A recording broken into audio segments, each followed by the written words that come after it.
maybe if we can just go and make quick introductions, and then we can jump into our topics for today. Thanks, Andrew. Yeah, Greg, I've been with Smartsheet here almost 4 years now. Otherwise, kind of a long time Bay Area. I've worked for Google, Palo Alto Networks, VMware, FireEye, so kind of hit a lot of the tech companies, and more often than not, kind of in the revenue space. Hi, everybody. I am Caroline Sullivan. Flew in from Newark, New Jersey yesterday. I'm sure you've all heard about Newark Airport. I was fine. I have actually spent a lot. I started off my career at EY. I spent a lot of time in financial services, Bank of America, Morgan Stanley, and left there 6 years ago to join a new CFO at Moody's Corporation with the remit from the board to do a finance transformation. Spent 6 years there as the chief accounting officer. Just left 6 weeks ago, and I am on a 2-month hiatus at the moment that I am really enjoying. Hello, everyone. I'm Gordon Lee. I've been with DoorDash about 6 years. Prior to joining DoorDash, I was with PwC and Twitter, formerly Twitter, I should say, and now X, as well as a smaller public company called Glue Mobile. And so it's been exciting to be part of the journey with Clarity for the past few years, been able to take advantage of the technology that you guys gave us. Yeah, thank you so much. So we're going to start by setting the stage a little bit, right? So one of the things that we hear a lot about is like, where do you actually start with the AI transformation journey, right? Do you look at like a little bit of upskilling? Do you look at process improvement or process automation? Do you look at discovery? So where do you start? Like how to, and just in very practical ways, for anybody in the audience who might be using some simple tools right now, but wants to inflict bigger change, where to get started? Caroline, do you want to get started? I feel after attending the morning session that we probably did it the wrong way, but this was 6 years ago, and we had a remit. We had a big budget, although it wasn't big enough. And that transformation we thought would have been finished a couple of years ago, and it's still not finished. So it all depended on how the business was transforming as to what we were able to do as well. But we looked at it on 3 legs of a stool: the process, the technology, and then the operating model. That was really important as well. Who was doing the work? Where was the work getting done? What was the work that had to be done? And we went live with a brand new general ledger system.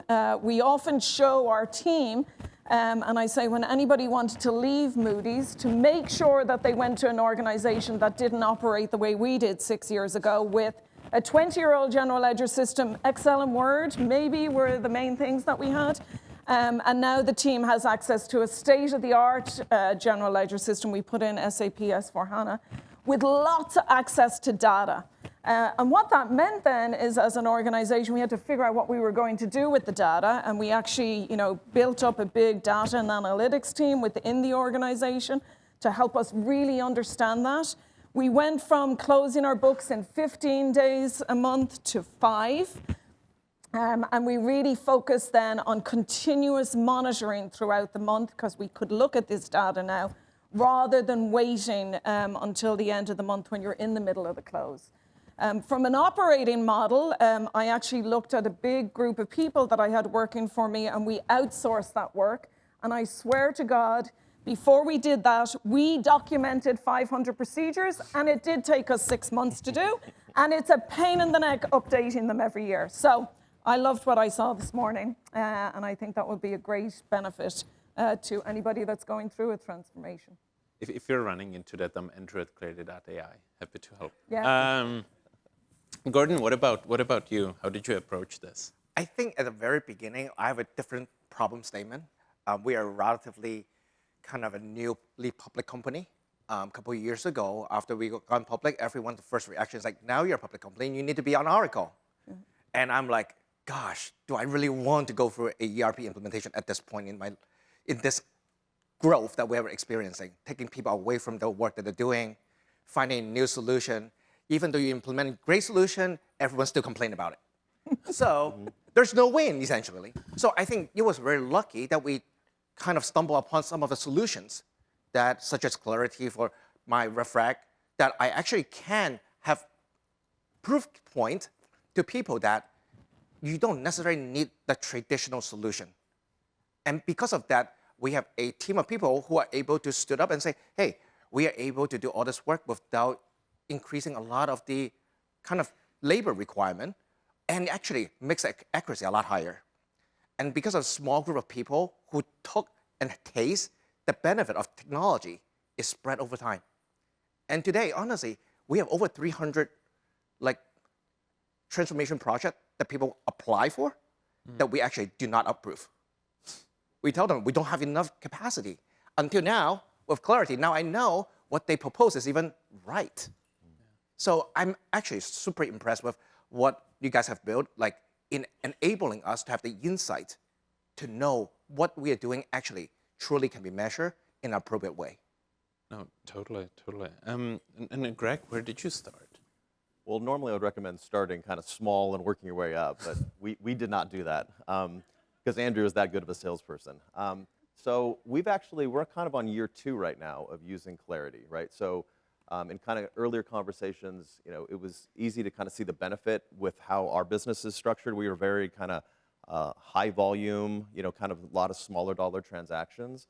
And so doing things manually, reviewing order forms, reviewing purchase orders, like just very time consuming. And so, Clarity tool was great for us as far as really like, okay, when we review those, we can very easily identify the non-standard terms, we can pull those out, we can get things populated in our checklist.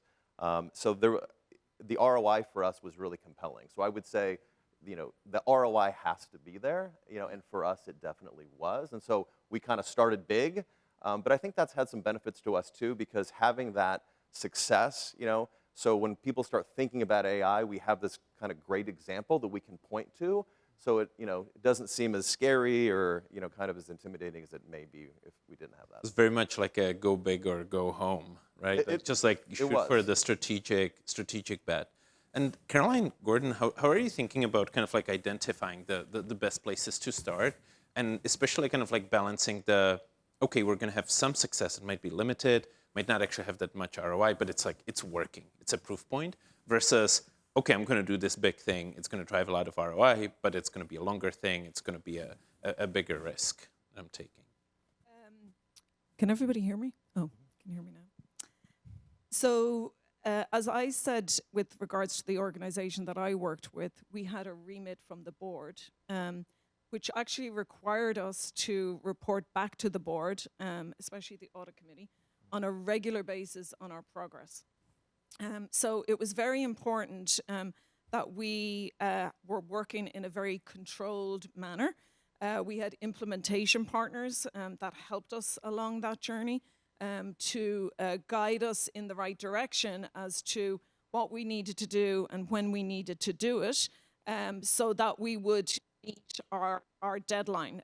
We did have actually aggressive deadlines initially, and more so, I think, to kind of get people going on the idea that this was going to be different and we were going to be doing this transformation and going live on this date.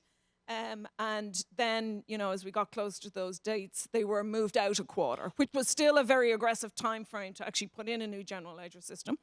But we then broke that down into, buckets of achievable things that we were going to do. As I said, we had very little technology to help the team work. And in 2020, does everybody remember what happened in 2020? In the middle of COVID, we went live with the new general ledger system. We outsourced a lot of the work that we were doing in India to Accenture. We put in Blackline and we put in Workiva, right? So they were massive changes to the organization. And I did hear lots of rumblings of, Caroline, we're going too fast. We can't keep up with you. Can we just have time to digest the new technology before we move on? And I look back on that because we didn't stop, we kept going. But the team needed to know, and a lot of them had worked there for a long time, doing the same things the same way, and they needed to know that in order to survive in the organization, they had to change, and they had to move with us. So that was the way we did it at Moody's. Just out of curiosity, one follow-up question. What were the types of KPIs that you were reporting to the board to? Yeah, a lot on controls, right? In the beginning, it was not focused on how many days it was taking us to do the close. But as we got more mature and more used to the technology and actually started looking at the processes that people were doing and when they were doing them and asking, why are you doing that on day 4? Could it be done on day -4, right? And then we would start reporting that type of information to the audit committee as well. And so a lot of the KPIs were about is like, okay, like these controls are now automated, or or percentages, or controls within this area. That's really interesting. Yeah. I don't think we've seen many of those examples and board actually being you know what? We started in 2020, and as we got through phases, the audit committee kept coming back to us to say, okay, talk to us now about your SOX environment. What have you done in your SOX environment? And actually, that was a very eye-opening experience because we had done all this change, but a lot of the controls were still manual. And actually, we brought in, I know Deloitte is one of your partners here today, but we brought them in to do an evaluation of our SOX environment. We've all come up on 25 years of SOX now, and believe it or not, a lot of the controls were the same for 25 years. So we paid money to kind of evaluate what are we doing versus what other people are doing. And I actually think what you guys have created, we wouldn't need to do that anymore. We could actually utilize that technology to help us do that internally rather than bringing in an external party. Absolutely, that's a fascinating perspective. Gordon, just to make it a little bit tougher for you, like how are you thinking about things 2-3 years ago, and how are you thinking about things today? What has changed?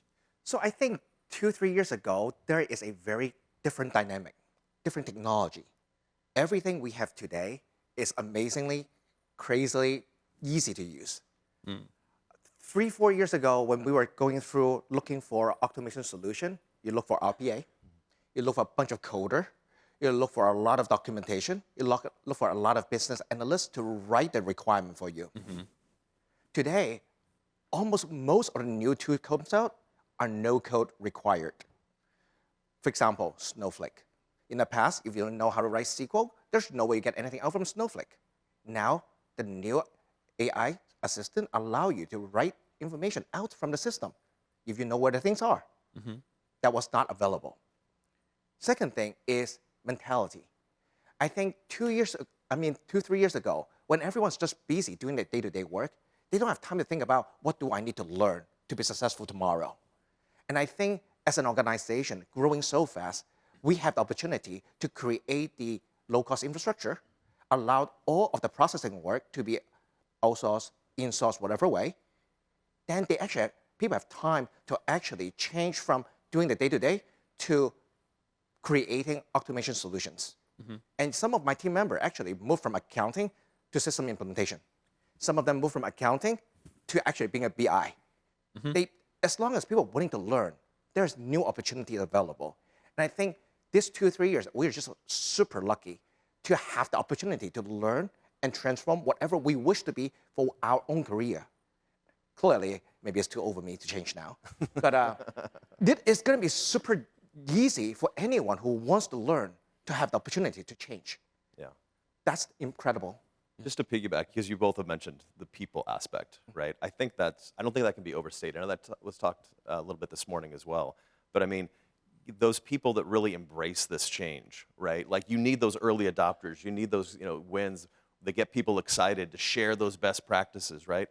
But people need to know that like, yeah, that's where we're going, right? And they need to know that it's safe, right? Like, hey, we know not everything is going to be perfect right out of the gate, right? We're going to put in a process, we're going to test, we're going to make sure things are set up. But we want you to be thinking about those things. We want you to embrace this, right? So don't be fearful of it, right? This, accountants can be kind of like I want to be precise, I want to be, but hey, yeah, we're going to take a risk-based approach. We're going to make sure that our controls are followed and the financials are materially correct and all those things. But play around with this, try it. Like don't be afraid of it, right? Just really embrace it. So it's cool to hear you kind of say that you got people that are moving into different roles. And I think once they notice how effective the technology actually help with their work, they are going to ask for more. It's just endless demand. The only problem will become, can you service the demand? And this is exactly one of the example of clarity able to give me is the visibility of whether we have a good judgment as to what steps to prioritize for automation. Because, like I said, I have 300 requests. Who do I mean, everyone said that their step is important. Who is more important? Who is less important? You can't tell. Now we are able to actually quantify the impact of each of the steps associated with each automation. And that is something I think is very difficult to create prior to the technology that we have now. And again, it's all about trial and error. Literally, every single week, we have the conversation, can we change it this way? Can you change it that way? And I think that is the excitement we never had in finance and accounting because we never had a, like a better word, proper engineering team to support me. Like truly, going to Andrew, going to Nichelle, hey, Nichelle, I want this. Okay, 2 days later, it shows up on the system. I'm like, what? It's just that easy? Yeah, you just have to ask. It's literally all you need to ask and it will be provided, believe it or not.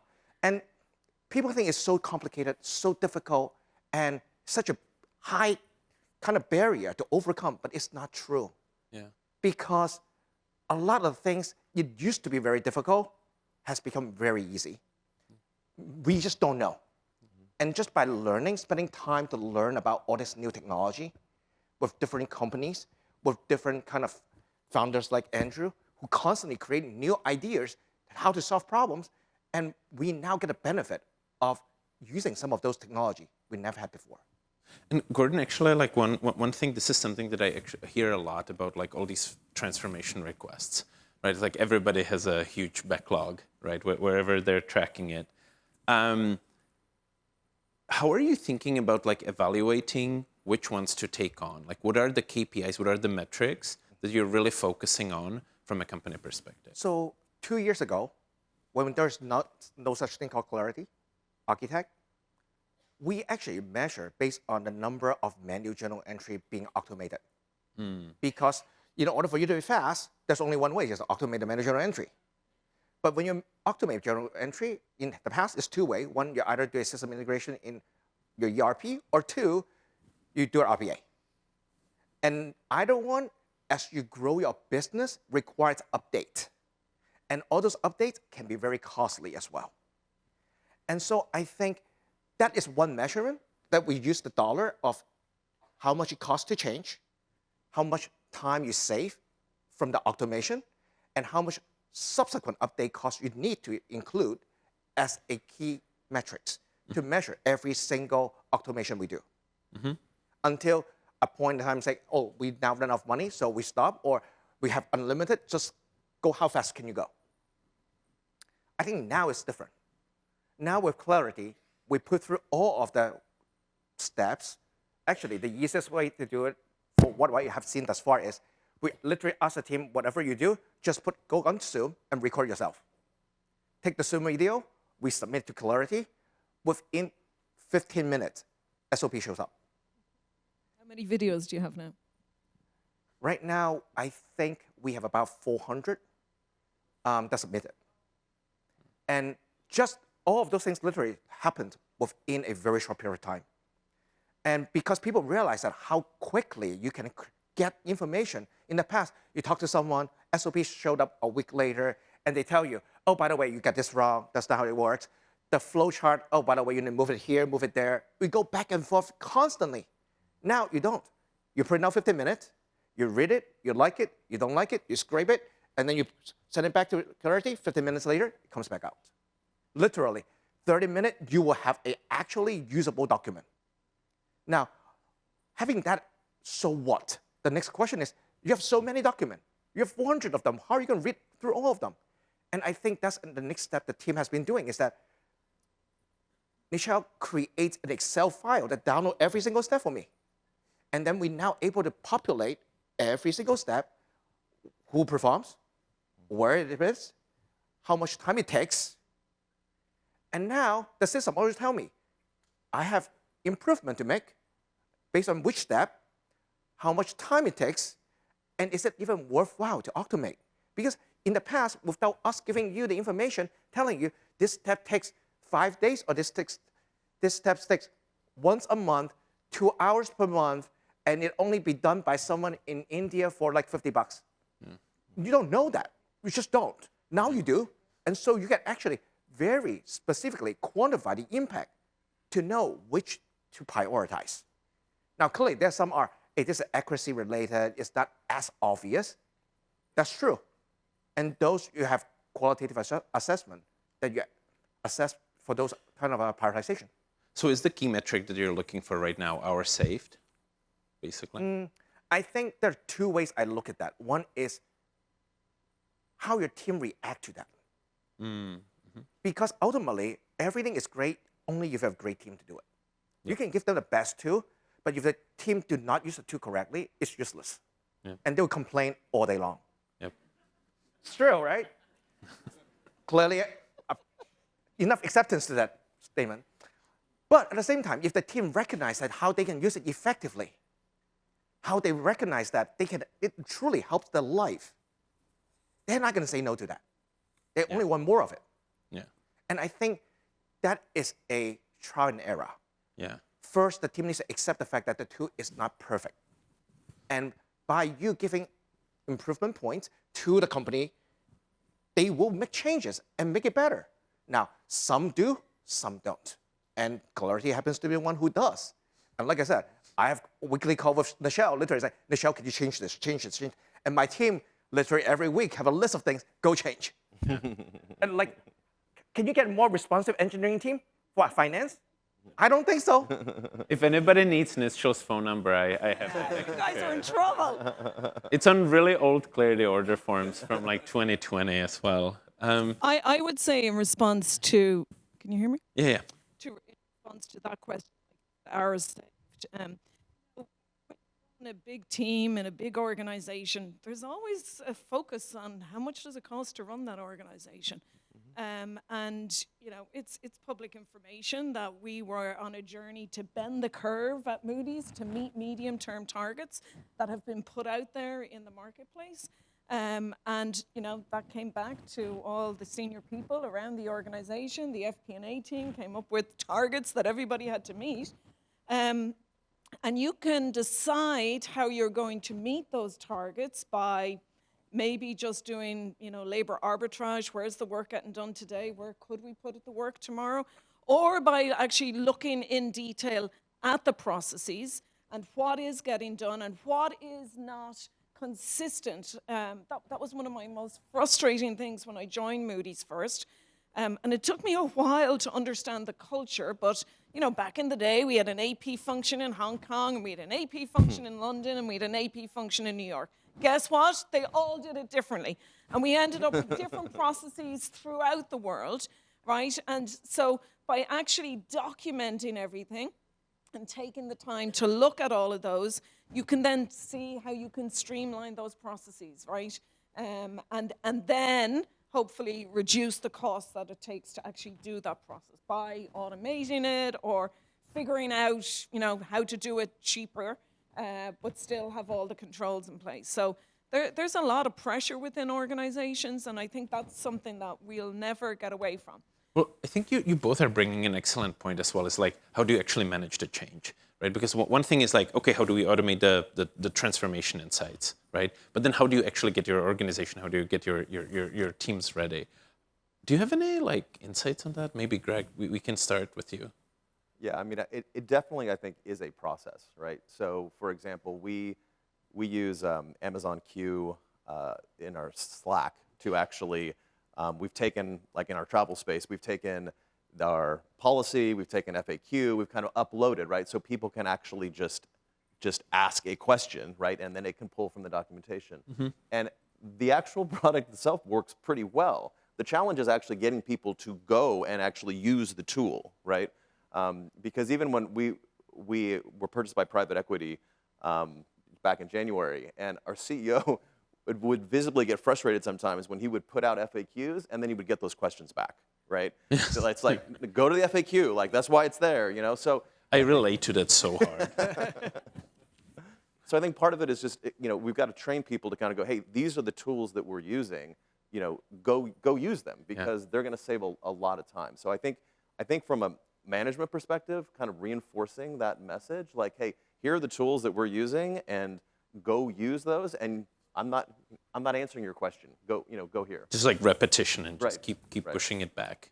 I had a monthly meeting with my global team of 600 odd people, and it was actually an idea I stole from when I worked at Bank of America, and we called it an all hands meeting, and we brought everybody together, and we made sure that everybody knew what the goals and objectives were for both the company and the finance organization and the chief accounting officer's team, and then we would bring in, some of the great people on the team that were utilizing the technology and weren't afraid of it, and the ideas that they had of how they streamlined their processes, and share that with everybody else. And that created, this community of, we knew who the guys were that really liked this technology. And guess what? After the meeting, lots of people would call that person and say, oh, I do something similar to you. Can I get some advice from you as to how I might do that? So there's a lot of work that you need to do as a leader in making sure that the organization understands your priorities, where you want to go with this, and then here's these success stories so that they know as they're sitting listening to you, I better be thinking that way too, right? So I think that you cannot communicate enough on the various different ideas that you have and how you can change the culture. Fascinating.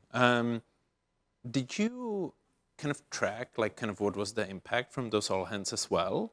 Or was it more kind of like you just knew that it was working and so you just kept on doing it? What was very interesting was soon other organizations in the finance function started all hands meetings. Then other people outside of finance started creating all hands meetings. But we did know then from we kept a log of time saved. We were looking to save the first year 10,000 hours of manual work. The next year it was 20,000 hours. And making sure that we were meeting that target. It's interesting how the targets always keep increasing as the total number is shrinking. Gordon, how do you manage change? So we manage it slightly differently. We manage as an opportunity for people to grow. We say every layer has an opportunity to grow, even though if we offshore our task. Because a lot of tasks the team does that actually they don't want to do anyway. So might as well we just move it to BPO, let them do it. So you actually get the time to spend on things you actually can grow and learn. So that's one. Second thing is that we have our annual summit, basically, in Mexico every year. And then we actually, one day, we just have our system team provides training. People will have a full day training on all the new tools and technology they can use, and they will have to go through a certification process. So we'll track how many people get certified, and those who certify will be the one leading that group for the automation within that group. And so if your team wants to have a lot of automation, you will have to send a lot of people to the training, and those people will be ultimately owning all the automation solution for you. Because now, I think the biggest challenge a lot of times is, as an accountant in the past, we don't know technology. We are being given technology, and we complain about technology. It doesn't work. And honestly, the guy who built it for us doesn't know what we want anyway. So it's like the blind leading the blind. And when was the last time you go buy something you don't know and you expect it works out? It doesn't. So I think it's the education on the accounting side, having them the opportunity to learn what technology looks like, why you need to use it this way, and why do you believe this technology truly can do it. And ultimately, they need to see the output of what it's going to look like in the automation before you buy it. And so that's one of the major things that we have now implemented is that for every single automation, you must see the actual Figma of the output before you can start. If you don't agree to this, there's no starting. Because otherwise, the next thing is going to come is like, oh, this is not what I want. I wish the box to be on the left, should be on the right. And all of the going back and forth is just very frustrating for both parties involved. The guy who serviced you got annoyed. You get annoyed. So who's going to win? No one. So I think the communication, the protocol, once we can train people properly to understand what they should be asking, train the people now who knows how to take and receive that instruction correctly, if we can change that channel of communication, I think that has been the biggest kind of help to the team in adopting kind of transformation changes in the processes. The advice that we got from people was make sure you always are looking at the technology to make sure you're using it in the most effective way. Sometimes you put in technology and then you let it go stale, right? Or you don't do upgrades and then the other thing was send people to user conferences, right? Where you meet other people to find out how they're using the technology. Yeah. So there is work that you need to do, money you need to spend. Yeah. I really like that idea of like bringing people all together in one location to make sure that they're getting trained on that. But the technology is not the answer, right?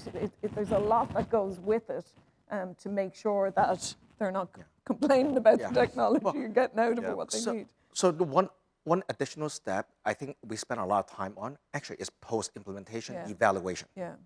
Because after the implementation, things change. Mm-hmm. Do you need to update it? Yes or no? Whose responsibility? Is it the IT guy who did it for you, or the accountant who told them the updates has happened?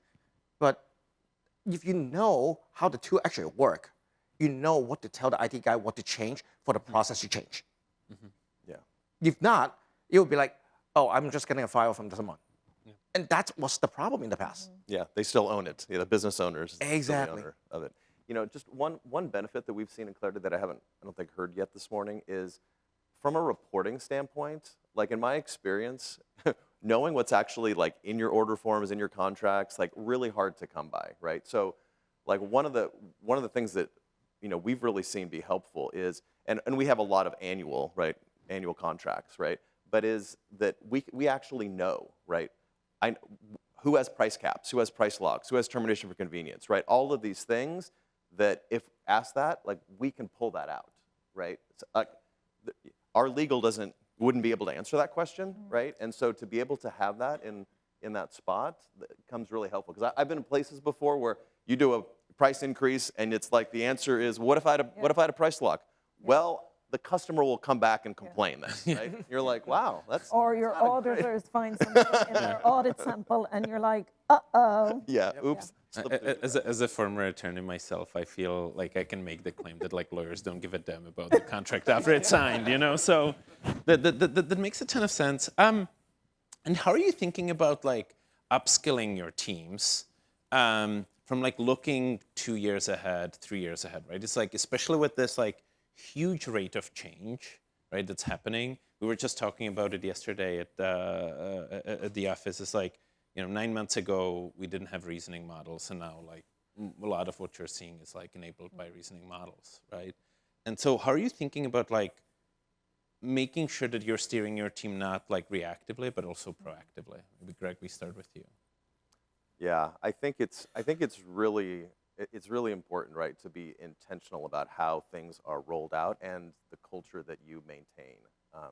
Because yeah, some people are going to be more hesitant with the change, and so I think really, you know, just reinforcing with people that look, this is what we're doing, this is how we're doing it. You know, and really touting kind of early adopters, really, because there's always those people like that are passionate about this, right?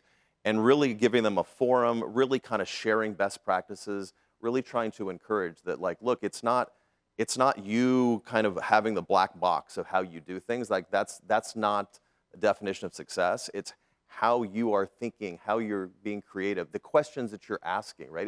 It's okay to not know something. Yeah. It's okay to be able to ask other people that might have had a use case that maybe is applying to yours and that you can use. And so kind of fostering that sort of culture, because it's clearly this is the direction. Your wave example, right? Like the wave is coming, right? We want to try to be ahead of that. We want to try to encourage people to be thoughtful and just curious, I think, about how they can use it and encouraging that versus trying to, you know, play into people's fears and whatnot that some of them have.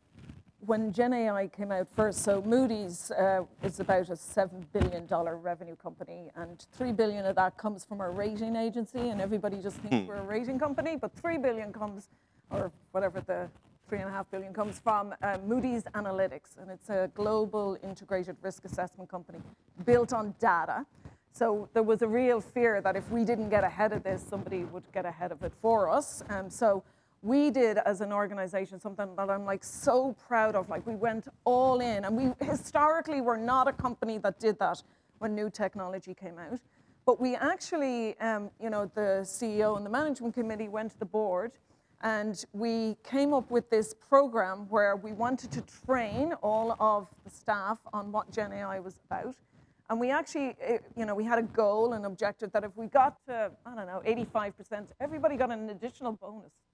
And it was a great way to kind of create this atmosphere within the company that, like, you need to get on board with this, because this is where the company is going and where obviously the world is going now when it comes to Gen AI. And we met that goal within a short period of time, and everybody kind of got, similar training. And then we've just built on that over and over again. So that, like, as a company-wide, I remember attending a conference a few months after that, and not many other companies had done that. A lot of people, kind of step back from it. I feel like when I'm on the West Coast, that's not the case. But, in a lot of the circles of chief accounting officers that I operate in, people were kind of waiting to see what would happen with Gen AI before they got involved. So that was something company-wide that we did.